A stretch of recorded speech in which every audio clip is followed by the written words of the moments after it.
तेजस्वी यादव जी के पास फर्जी डिग्री नहीं है। यह कबीर का देश है। तू कहता कागज की लेखी, मैं कहता आंखन की देखी। प्रशांत से ज्यादा उज्जड आदमी कोई आपको नजर आता है? करण थापर के साथ इंटरव्यू देख लीजिए, ऐसा तो कोई महावाहियात आदमी ही कर सकता है। विदेशों में डंका बज रहा है मोदी का, हिंदुस्तान तेजस्वी जी तो कैम्ब्रिज यूनिवर्सिटी भी जाके भाषण करके आए। नीतीश जी को कौन बुला रहा है जो जाएंगे? भाजपा घेरती है कि तेजस्वी आएंगे तो जंगल राज आ जाएंगे, अपराध हो जाएगा बहुत ज्यादा। नहीं तो आपको मालूम नहीं कि 200% अपराध में बढ़ोतरी हो गई है नीतीश जी के शासनकाल में? हम लोग समय में तो नहीं था। 40% जो है दलितों पर क्राइम बढ़ा है बिहार में, राष्ट्रीय औसत से कहीं ज़्यादा यह है। तो ये लोग लगातार लूट, हत्या, अपहरण, आप देख लीजिए ना, आए दिन। कोई सुरक्षित है क्या बिहार में? तो कौन सा जंगल राज? और जंगल राज की बात करते हैं, आप देख लीजिए ना कि हॉस्पिटल की हालत क्या है आज। मैंने आपको बताया 5 नए मेडिकल कॉलेज हम लोगों के समय में स्वीकृत हुए, उसकी हालत जर्जर है। क्यों नहीं बना अभी तक? और दूसरा कि चूहे कुतर रहे हैं, इलाजरत आदमी के पैर की उंगलियां। और अब तक तो कुकुरों का साम्राज्य था हॉस्पिटल में। डॉक्टर से ज़्यादा कुत्ते नजर आते थे और नवजात शिशु तक को काट खाते थे। तो उन माँ की वेदना का क्या होगा जिनके बच्चों की असमय जान हॉस्पिटल में जाती थी। दूसरा कि जंगल राज की जो कैसेट ये लोग बजा रहे हैं 20 साल से, कितने चुनाव हो गए लोकसभा के, कितने विधानसभा के, और शारदा सिन्हा के गानों में भी एक वैरायटी पाई जाती है। ये एक ही कैसेट बज रहा है भाई।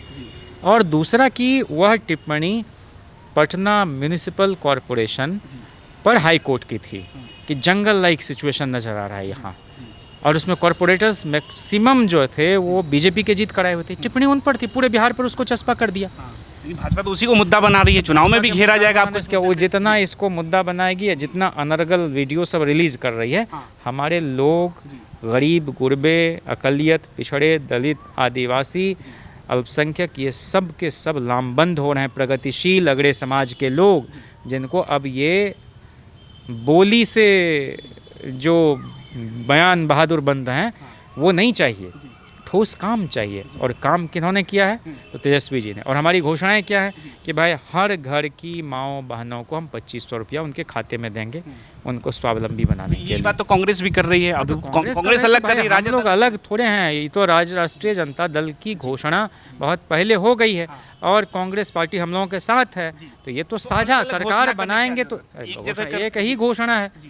दल अलग अलग हैं, गठबंधन के घटक दल हैं, तो एक तरह से हमारी बातों का समर्थन कांग्रेस पार्टी पोस्टर पे नजर नहीं आते हैं राहुल गांधी और तेजस्वी का एक साथ पोस्टर। अरे भाई, तो हमारे पोस्टर पर राहुल गांधी जी नजर आते हैं अगर पार्टी का कार्यक्रम है तो नहीं ना। लेकिन गठबंधन जब चुनाव आएगा तो सबके पोस्टर सब जगह नजर आएंगे। कह रहे कि तेजस्वी काफी नाराज लगते हैं कांग्रेस से। कांग्रेस को लगता है कि हम अपनी चेहरे को आगे कब तक राजद के पीछे। आप जैसे मीडिया के साथी थर्मामीटर लगा के नाराजगी देख रहे हैं हार्ट के अंदर। नहीं लगती। अरे कौन बात का नाराजगी? मिल के बिहार बनाना है। तेजस्वी जी के नेतृत्व में एक नया बिहार बनाना है और बिहार की तस्वीर को बदलना है। क्योंकि अब आप जान रहे हैं कि बिहार में पहली बार जाति आधारित गणना हुई, उसके आंकड़े सामने आए और उसके हिसाब से नीतियों के निर्माण की दिशा में हमने कदम बढ़ाया। 94 लाख गरीब परिवार चिन्हित हुए, सभी जाति बिरादरी के लोग उसमें हैं, सारे मजहब के लोग उसमें शामिल हैं। जिनकी 6000 से कम मासिक आय है, उन लोगों को रोजगार देने के लिए 2 लाख रुपया प्रति परिवार के हिसाब से देने का फैसला कैबिनेट में हुआ। और उसके बाद 1250 करोड़ रुपये का प्रावधान भी कराया गया। आज तक वो पैसे लोगों के खाते में क्यों नहीं गए, ये तो पूछा जाना चाहिए। हमने आरक्षण बढ़ाकर 65% किया, क्योंकि कर्पूरी जी ने जो आरक्षण बढ़ाया था 1978 में दिया था, बल्कि अति पिछड़ों को 12%, पिछड़ों को 8%, 3% गरीबों को, 3% महिलाओं को, सभी जाति के 26%। जैसे उत्तर प्रदेश में 15% आरक्षण राम नरेश यादव जी ने दिया पिछड़ों को। मैं कह रहा हूँ कि 12 साल गुजर गए तो लालू जी आए, तब उन्होंने 8 से बढ़ाकर 12% किया था पिछड़ों का और 12 से 14 किया था अति पिछड़ों का। फिर राबड़ी जी आई, फिर 10 साल बाद वह बढ़ा है 14% से 18% अति पिछड़ों का। राबड़ी जी 2005 में मुख्यमंत्री के पद से हटी और उसके बाद 18 वर्ष गुजर गए, आरक्षण की सीमा बिहार में नहीं बढ़ी तब जब तेजस्वी यादव जी सरकार में शामिल हुए, जाति आधारित गणना हुई और हमने दलितों का आरक्षण बढ़ाकर 16% से 20% किया, आदिवासी का 1% से 2% किया, आपको 18% 12% से बढ़ा कर पिछड़ों का किया और 18% से बढ़ा कर 25% अति पिछड़ों का किया। मांग उसी समय हमने की नेता तेजस्वी जी ने कि इसको 9वीं अनुसूची में डाला जाना चाहिए, सरकार से कहा जाए। उसके बाद तो नीतीश जी उधर भाग लिए तो जब उनके समर्थन से सरकार चल रही थी तो इसको डलवाना था 9वीं अनुसूची में, ताकि अदालती अड़चन से बहुत हद तक इसको बचाया जा सके। अब विजय चौधरी जी कह रहे हैं कि नहीं, वह तो हाई कोर्ट ने कानून को निरस्त कर दिया, तो अब वह कानून अस्तित्व में ही नहीं है, तो कैसे 9वीं अनुसूची में डाला जाए। तो हम लोग तो यही कह रहे हैं ना, और तेजस्वी जी कि एक दिन का विशेष अधिवेशन आप बुलाओ और 65 के बजाय 66% कर दो, 85% कर दो, कोई नया कानून बना के भेजो केंद्र को, पता चल जाएगा केंद्र की मंशा। ये आरक्षण विरोधी लोग हैं और इसीलिए इस तरह की बातें करते रहते हैं। जनता इनको समझ चुकी है। कि नीतीश कुमार को आप कह रहे कि बुलाओ एक जगह मंच पे डिबेट के लिए। नहीं, डिबेट ने विधानसभा का विशेष सत्र बुलाइए, एक नया कानून बना दीजिए, 65 के बजाय 66% आरक्षण करके बढ़ा के। एक और नए नेता आए हैं जनसुराज के, प्रशांत किशोर। वो कहते हैं तेजस्वी यादव समाजवादी का चोला ओढ़े हुए हैं। असल अगर समाजवादी का डेफिनेशन भी नहीं बता पाएंगे बिना पेपर देखे। उनको पता है वो कहाँ से पढ़े हैं प्रशांत किशोर, कोई अता पता है? अरे तेजस्वी जी तो 2 मुख्यमंत्री, एक रेल मंत्री के बेटे हैं, लेकिन फर्जी डिग्री नहीं ली। प्रधानमंत्री से लेकर और पूर्व शिक्षा मंत्री स्मृति ईरानी और पता नहीं वो कौन है गोड्डा वाले निशिकांत दुबे, ये तमाम लोगों की डिग्री पर बार बार लोग संदेह करते रहते हैं और ये लोग सबूत अजीबोगरीब पेश करते हैं। हमारा मानना है कि प्रधानमंत्री पढ़े हैं, क्या किए हैं नहीं किए हैं, उस पर मैं नहीं जाता, उनके कामकाज पर जाता हूं। लेकिन तेजस्वी यादव जी के पास फर्जी डिग्री नहीं है। यह कबीर का देश है, तू कहता कागद की लेखी, मैं कहता आँखन की देखी। यहाँ राजनीति में लोगों से कितना आपका संवाद है, लोगों के समस्याओं की कितनी समझ है, बिहार के पूरे सामाजिक, राजनैतिक, आर्थिक, सांस्कृतिक मूल्यों को कितना आप समझते बूझते हैं, इस आधार पर आप बेहतर चला पाते हैं शासन। लेकिन ये सवाल जो लोग कर रहे हैं, उनसे ज़रा पूछा जाए कि के कामराज जो तमिलनाडु के मुख्यमंत्री रहे, मध्याह्न भोजन का कॉन्सेप्ट लेकर आए और कांग्रेस पार्टी के अध्यक्ष भी रहे, सरकार केंद्र की और राज्य की कैसे चले और संगठन कैसे चले, इस पर कामराज फॉर्मूला है कि भाई नए लोगों को मंत्रिमंडल में शामिल करो और कुछ अनुभवी लोगों को संगठन। तो कामराज कितने पढ़े लिखे थे? परिस्थितियां ऐसी थी जो नहीं पढ़ पाए। अब कामराज की क्या परिस्थिति थी? मुख्यमंत्री, उनका राजनीतिक संघर्ष था, लेकिन मुख्यमंत्री के बेटे अजीब अब आप दोहरा, मैं कह रहा हूँ ना, प्रशांत किशोर कहाँ तक पढ़े लिखे हैं? यूएन में जॉब करके आए हैं। अरे भाई, ये सब पेशेवर एक प्रबंधक हैं और बिहार का दुर्भाग्य होगा कि इन्होंने एक रोग लगा दिया है। राजनीति में पेड वर्कर का कॉन्सेप्ट हमने कहीं नहीं सुना। ये प्रोफेशनल है ना, ये धंधा करते हैं और एक खास किस्म के धंधे का हुनर इनको मालूम है।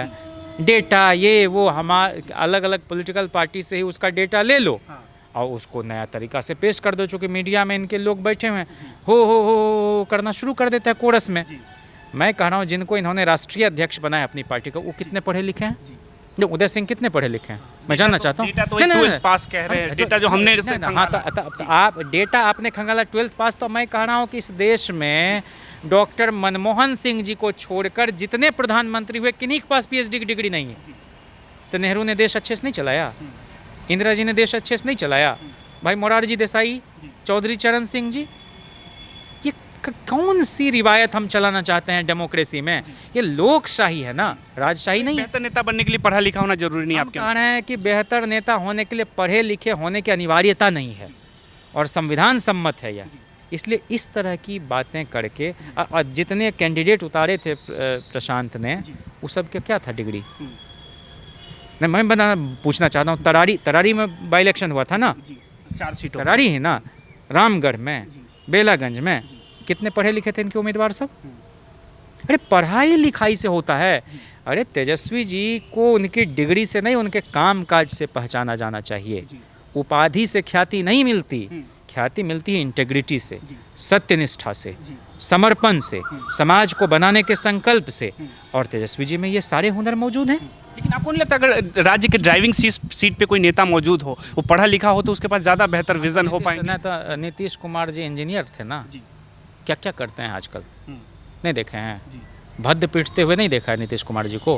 अरे पढ़ लिख के ना गूं गींज रहे हैं, वो क्या कर रहे हैं? सार्वजनिक रूप से एम्बेरसमेंट होता है। उनकी पार्टी की जो महिला मंत्री हैं, वो सब लोग शर्मसार हो जाती हैं, सर झुका लेती हैं। पढ़े लिखे होने का क्या फ़ायदा हो गया? शरद यादव जी तो गोल्ड मेडलिस्ट थे, जी। इंजीनियर थे। लालू प्रसाद जी जैसे यहाँ पटना यूनिवर्सिटी के छात्र संघ के अध्यक्ष थे, वो जबलपुर यूनिवर्सिटी के छात्र संघ। और उन्होंने एक बार कहा कि वो जो डिग्री है हमारी इंजीनियरिंग की मेरे किसी काम नहीं आती, काम आता है लोगों से निरंतर संवाद, लोगों के बीच जितना समय गुजारता हूँ और उससे जो एक लोकल विजडम उनका देखता हूँ और जो अनुभव जन्य जो हमारे अंदर चीज़ों को देखने की एक सलाहियत विकसित होती है, उससे हम देश चला पाते हैं। तो ये कौन लोग, ताऊ देवीलाल जी कितने पढ़े लिखे थे मैं जानना चाहता हूँ, वो प्रधानमंत्री हुए देश के कि नहीं? तो पढ़ाई लिखाई कोई शर्त नहीं है। अभी जो और ये वो लोग बोल रहे हैं जो कुंठित हैं, पढ़े। हम लोग क्या सुने हैं, विद्या ददाति विनयम, विद्या से विनयशीलता आती है, विनम्रता आती है। प्रशांत से ज़्यादा उज्जड आदमी कोई आपको नज़र आता है? करण थापर के साथ इंटरव्यू देख लीजिए, ऐसा तो कोई महावाहियात आदमी ही कर सकता है।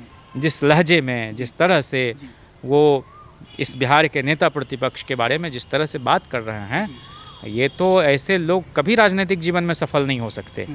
गुरूर के लिए कोई जगह नहीं होती। सरकार बन रही है अगले इस चुनाव में, सपना देखने में कोई मना ही है। लोकतंत्र में तो सपना कोई भी देख सकता है। सिर्फ लोकतांत्रिक व्यवस्था में छोटे मुंह से बड़ी बात की जा सकती है। ये खूबसूरती है लोकतंत्र की। जो प्रशांत किशोर घूम घूम के कहते थे जिनको राजनीतिक अधिकार नहीं मिला है, खास करके मुस्लिम समाजों के लिए कहते थे, जो नहीं मिला जनसुराज का सूत्रधार प्रशांत तो मालूम है कुछ भाई। राष्ट्रीय अध्यक्ष किशोर एक धंधेबाज आदमी, उनको क्या समझ है राजनीति की? हमने तेजस्वी को 15 में चुनाव लूटना है, पैसा कमाना है। आज तक कोई छापा देखा है आपने उनके ऊपर? काहे नहीं उनके यहाँ रेट पड़ता है इनकम टैक्स का, ईडी का? हमारे पास सारा डेटा आएंगे तो दिखा देंगे। भारतीय जनता पार्टी का सबसे विश्वसनीय आदमी आज की तारीख में बिहार में कोई है तो उस व्यक्ति का नाम प्रशांत किशोर है। प्रशांत किशोर। और ये उदय सिंह जो हैं, ये भी बीजेपी के ही इशारे पर काम कर रहे हैं और बैकअप प्रशांत किशोर को देते हैं। लाकर राष्ट्रीय अध्यक्ष बना दिए। उनका क्या संघर्ष रहा? उदय सिंह क्या बीजेपी से नहीं एमपी थे? अरे बीजेपी से न थे, पार्टी तो जनसुराज नई नवेली बनी। अरे भाई, तो ये राजनीति आप इतना दिन से देख रहे हैं, आप समझते होंगे इस बात को कि बहुत सारे लोग शैडो फाइट होता है, पर्दे के पीछे वाले से बहुत सारे खेल होते हैं। तो बीजेपी ने इन सबको खेलने के लिए यहाँ भेजा है। भाजपा की टीम लग रही है आपको? अब मैं कह रहा हूँ कि और कोई ये किसी की भी टीम हो, मैं BCD टीम के रूप में भी वर्गीकृत नहीं करना चाहता हूँ। मैं तो सिर्फ ये कह रहा हूँ कि भाजपा का सबसे भरोसे का आदमी यही लोग हैं, प्रशांत किशोर। हाँ, तो आपको डबल मोर्चे पे चुनाव में फिर लड़ना पड़ेगा। पार्टी नीतीश कुमार जी पर भी भरोसा नहीं कर रही है जितना प्रशांत किशोर पर कर रही है। नीतीश पे भरोसा नहीं है। अरे गठबंधन में है। अरे और नीतीश कुमार जी जो कहते हैं उप मुख्यमंत्री क्या होता है, तो रोज तो ये विजय सिन्हा और सम्राट चौधरी पर नहीं सब लगातार छींटाकसी करते हैं। वो दोनों उप मुख्यमंत्री हैं, तो बताएं कि उसमें उन लोग का कोई रोल है कि नहीं? कि जदयू खत्म हो जाएगी, नीतीश कुमार का आखिरी चुनाव होगा, जदयू के कुछ नेता आपके पार्टी में आएंगे, कुछ कहीं और तलाशेंगे। मूल बात यह है कि हम लोग चाहते हैं नीतीश कुमार जी की सेहत ठीक रहे, नीतीश कुमार जी शतायु हों, अंततः हैं तो बड़े और इसी घराने के आदमी हैं, समाजवादी घराने के। अब उधर चले जाते हैं तो उन अपने पूरी यात्रा को खुद ही कलंकित करते हैं वो। तो मैं समझता हूँ कि वो स्वस्थ रहें, ये हम सबकी दुआ है, लालू जी की दुआ है, राबड़ी जी की दुआ है, तेजस्वी जी की कामना यही है, हमारी पूरे राष्ट्रीय जनता दल की यही शुभकामना है कि वो सेहतमंद रहें। और जो लोग उनकी सेहत को ख़राब करके और उनको दयनीय अवस्था में पहुँचाए हैं, वो सब की शिनाख्त होने पाए। कई लोग कह रहे हैं कि अनुभवी है तो एक बार और सत्ता में बैठे तो बिहार का। अनुभवी तो है ये हैं, लेकिन चलाने की स्थिति में रहें तब ना, भूल जाते हैं, यादाश्त बुरी तरह से प्रभावित है। और चला रहे वही 4 लोग बैठ के वहाँ, विजय चौधरी जी, संजय झा जी, ललन सिंह जी, अशोक चौधरी जी और कुछ ब्यूरोक्रेट। नीतीश कुमार नहीं चला। मुख्यमंत्री का कार्यालय भी डिक्टेशन लेता है वहाँ से, दिल्ली से। मुख्यमंत्री जी को नहीं पता रहा कौन लोग लेते हैं दिल्ली से? तो कौन लोग लेते हैं? मैंने 4 का नाम बताया, ये चारों लोग ही ना। नहीं तो आप बताइए 40,000 करोड़ की समानांतर अर्थव्यवस्था अवैध शराब के नाम पर चल रही है बिहार में, क्यों नहीं उस पर रोक है? और पटना हाईकोर्ट के न्यायाधीश पूर्णेंदु सिंह की टिप्पणी है कि एक नेक्सस है शराब माफिया में और एक सिंडिकेट है, और थाने से लेकर सब जगह उगाही का पैसा पहुंचता है। बिना चढ़ावे के अजय सिंह जी ने बोला है, विधान परिषद के सदस्य हैं, कि कहीं कोई FIR तक नहीं लेता। सरकार तो कहती है हमारी सफल योजना है पूरी तरह से। ऐसे ही सब सफल योजना है, अरे दुनिया में कहीं नहीं देखा गया है। अरे जो शराब अवैध बनाने के कारोबार में उन पर कार्रवाई होती है, यहाँ तो शराब पीने वाले बेचारे गरीब गुरबों को जेल में अपने ठूस दिया है 8 लाख से ज़्यादा लोग, और ज़्यादातर उसमें दलित हैं, अति पिछड़े हैं, जिसको कहते हैं जो आदिवासी हैं। पिएगा वो मरेगा, जो पिएगा वो जेल जाएगा। इससे ज़्यादा इनसेंसिटिव बात कुछ हो सकती है? ये तो बुद्ध की धरती है, मध्यम मार्ग से चलता है। तो हम लोगों का ये वचन है तेजस्वी जी का कि हम सरकार में आएंगे तो ताड़ी को इससे हटाएंगे, क्योंकि पासी भाइयों का एक बड़ा तबका इसी पारंपरिक पेशे से जुड़ा हुआ है। एक आखिरी सवाल, जिस तरह से प्रशांत किशोर तेजस्वी यादव को घेरते हैं कि उनका राजनीतिक संघर्ष नहीं रहा है, दूसरी तरफ से उदय सिंह को लाकर राष्ट्रीय स्वतंत्रता आंदोलन में शामिल थे ये। पद यात्रा कर रहे हैं बिहार को घूम घूम कर जाने। अरे भाई उनके पास पैसा सब जगह छींट दिया है, कहाँ से लूट के लाया है, बिहार में बांट रहा है, अकूत पैसा है, मैंने पानी की तरह पैसा बहा रहा है।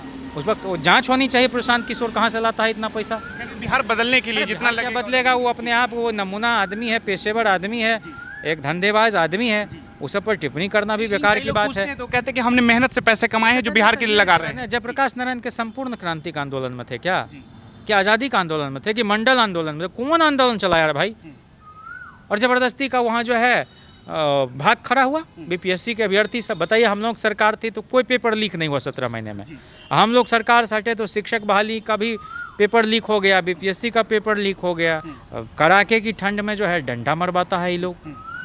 प्रशांत लग रहा है आपको भगोड़ा लोग है, ये सब राजनीति कर पाएगा बिहार में? और लोग ऐसे लोगों को टॉलरेट करेंगे? तो मुख्यमंत्री के तौर पे आप तेजस्वी को ही देख रहे हैं बिहार चला पाएंगे? तेजस्वी जी 2025 में मुख्यमंत्री आप मान के चलिए कि हो गए। जनता तैयार बैठी है उनको बनाने के लिए, वोटिंग बाकी है और हम लोग पूरी ताकत लगाए हुए हैं। जन संवाद यात्रा हो, चाहे जन विश्वास यात्रा हो, या कार्यकर्ता दर्शन सह संवाद यात्रा हो, और लगातार जो हमारे भाई बंधु बांधव जो देश की रक्षा करते हुए शहीद हो रहे हैं, उन सब के दुख दर्द में जाके शरीक होना, उनके आंसू पोंछना, जो एक संवेदनशील नेतृत्व की निशानी है, वो कर रहे हैं। विजय सिन्हा ने तो ये कहा कि तेजस्वी यादव ने नहीं बताया इसलिए हमको नहीं पता चल पाया, इसलिए हम एयरपोर्ट नहीं गए रिसीव करने। बताइए, सरकार में आप हैं, ये सरकार में आप हैं और इस तरह की बात कर रहे हैं।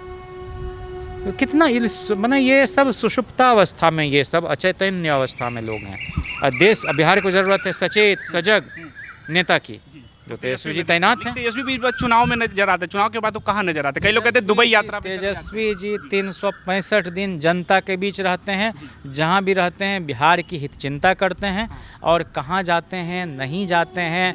अब विरोधी कहते हैं सिंगापुर यात्रा पे जाता रहता है, बिहार यात्रा के। तो कह रहे हैं चिराग पासवान की तरह नहीं ना। चिराग पासवान जी केंद्रीय मंत्री हैं, तो कहाँ जाते हैं, फ्रांस जाते हैं, कहाँ जाते हैं, उनका अधिकार है।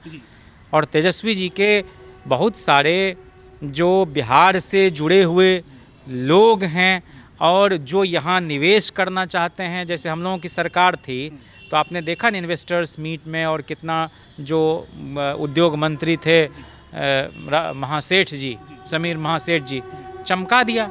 हम लोग सरकार से हटे चले गए। तब भाई उन लोगों को भी अट्रैक्ट करने के लिए, बिहार बुलाने के लिए कई बार जाना पड़ता है, उन लोगों से संवाद करना पड़ता है, MOU साइन होते हैं। जब हम लोग आएँ सरकार में तो हम एक रचनात्मक विपक्ष की भूमिका निभाते हैं। भाई हल्की बातें करने वाले लोग, इनको बुलाता कौन है? इनको बुला कौन रहा है जो ही जाएंगे कहीं? विदेशों में डंका बज रहा है मोदी का, हिंदुस्तान। तेजस्वी जी तो कैम्ब्रिज यूनिवर्सिटी भी जाके भाषण करके आए। नीतीश जी को कौन बुला रहा है जो ही जाएंगे? और जाने की स्थिति में लोग रहने दिया है क्या? तो क्या बात करेंगे ये? तो आप सुन रहे थे जयंत जिज्ञासी जी को। बिहार चुनाव को लेकर आप क्या सोचते हैं, आप अपनी राय में ज़रूर बताएं। धन्यवाद।